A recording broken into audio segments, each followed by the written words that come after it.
Halo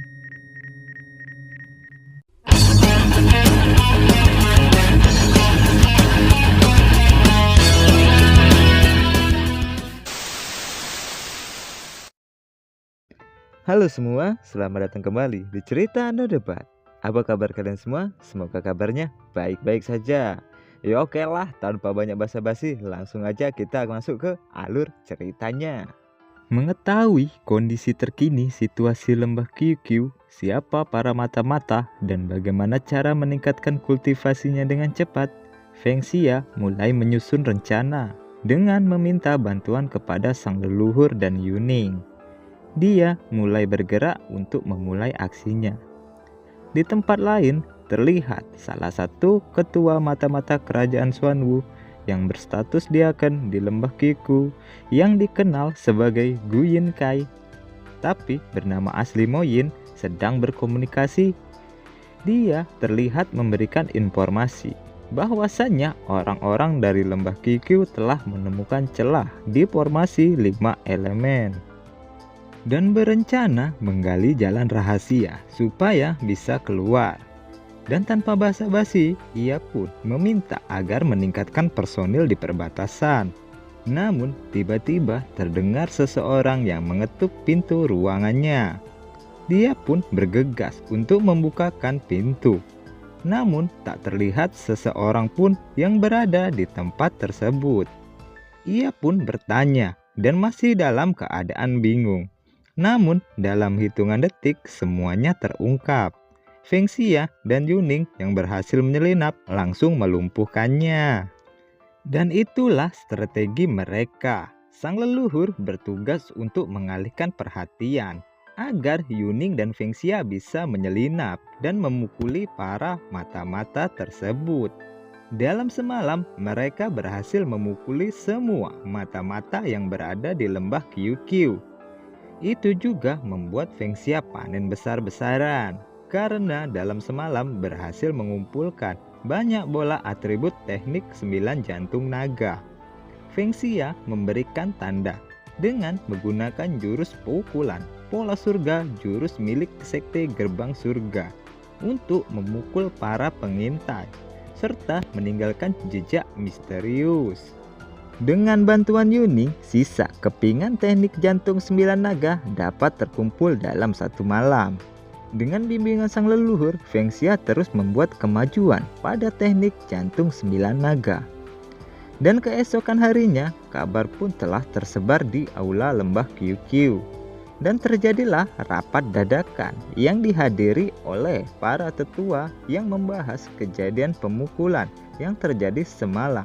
Dan mereka pun mencari solusinya. Sebab menimbulkan kepanikan dan ketakutan di semua kalangan murid. Feng Xia ikut diundang dalam rapat tersebut.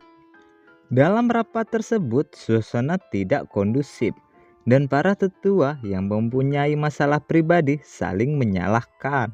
Dalam keadaan yang semakin memanas, Feng Xia akhirnya mulai bersuara, mengatakan bahwa dia mempunyai rencana agar bisa melindungi para murid dan mereka pun bisa latihan seperti biasa.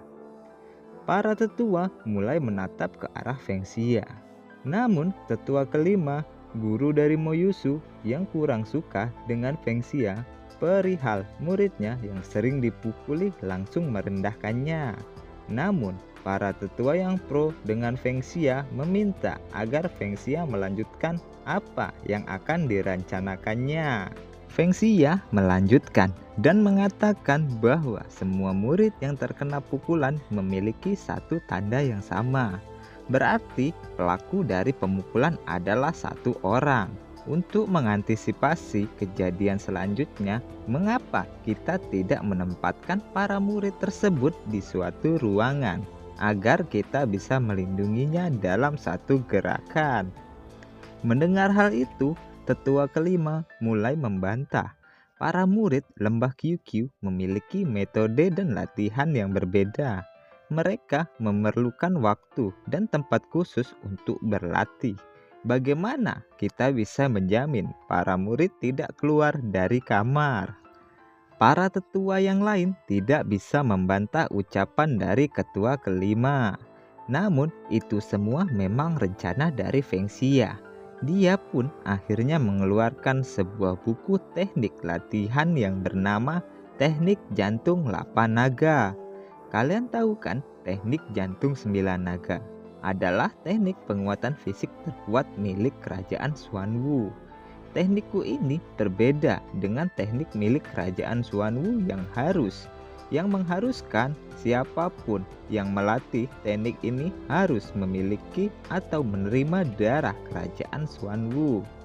Teknik kelas atas ini bisa dipelajari oleh siapapun. Ingin meningkatkan kekuatan dengan cepat, maka ini adalah pilihan yang terbaik.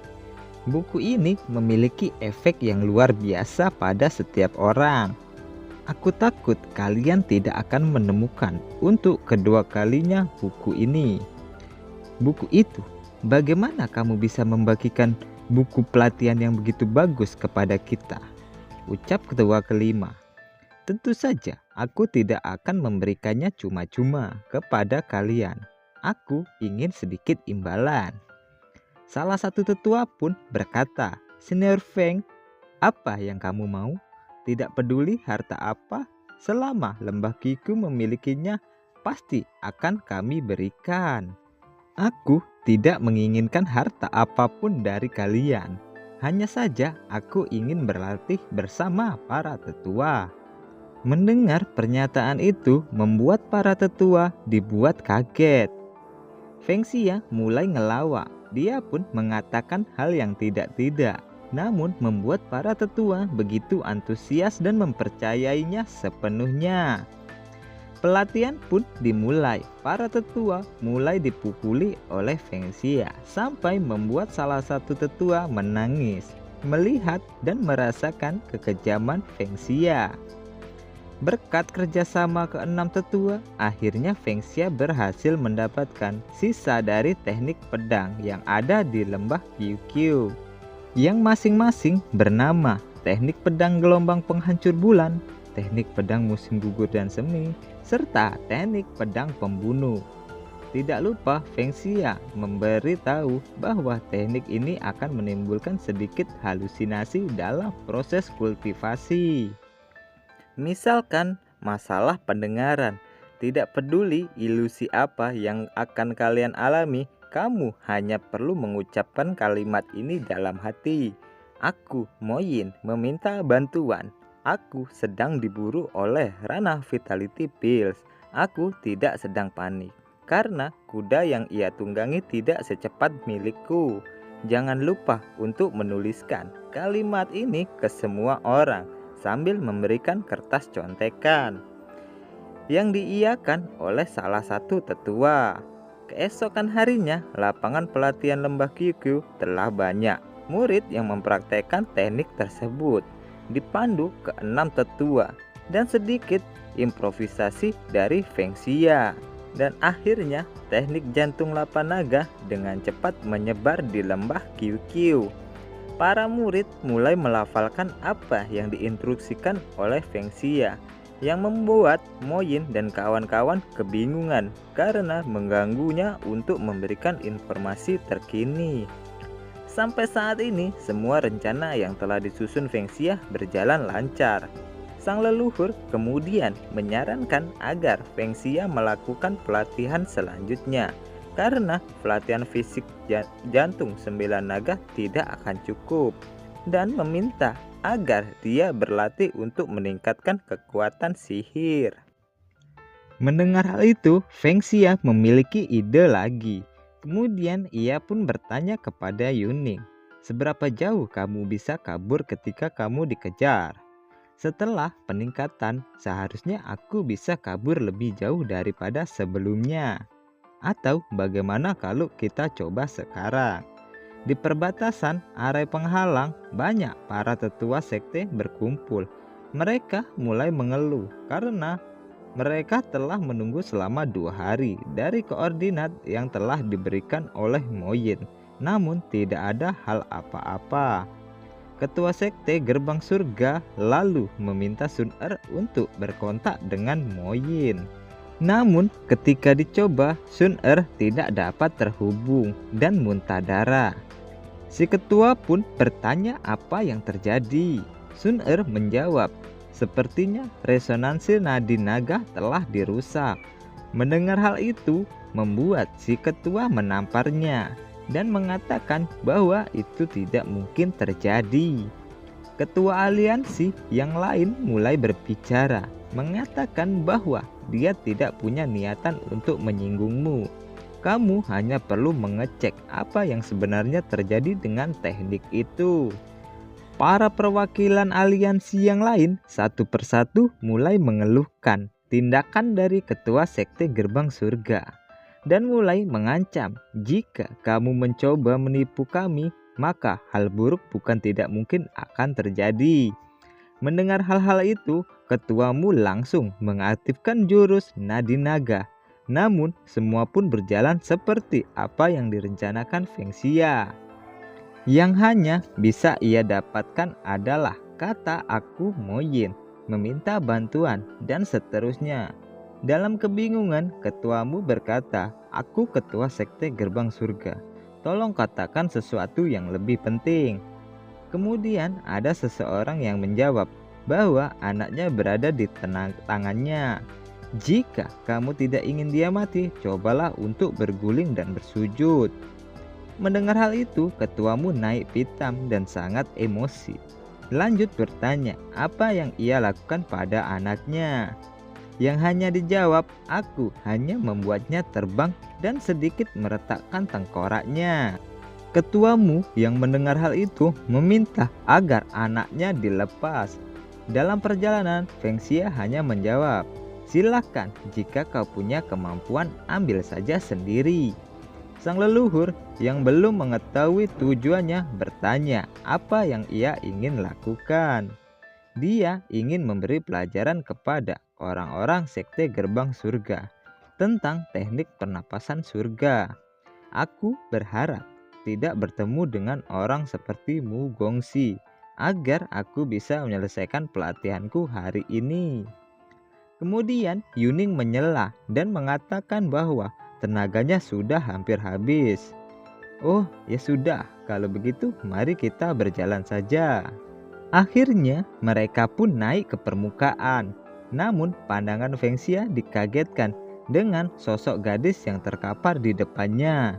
Dan tanpa ia sadari, dia pun muncul di tengah-tengah rombongan aliansi sekte kerajaan Xuanwu yang seharusnya menjadi tujuannya.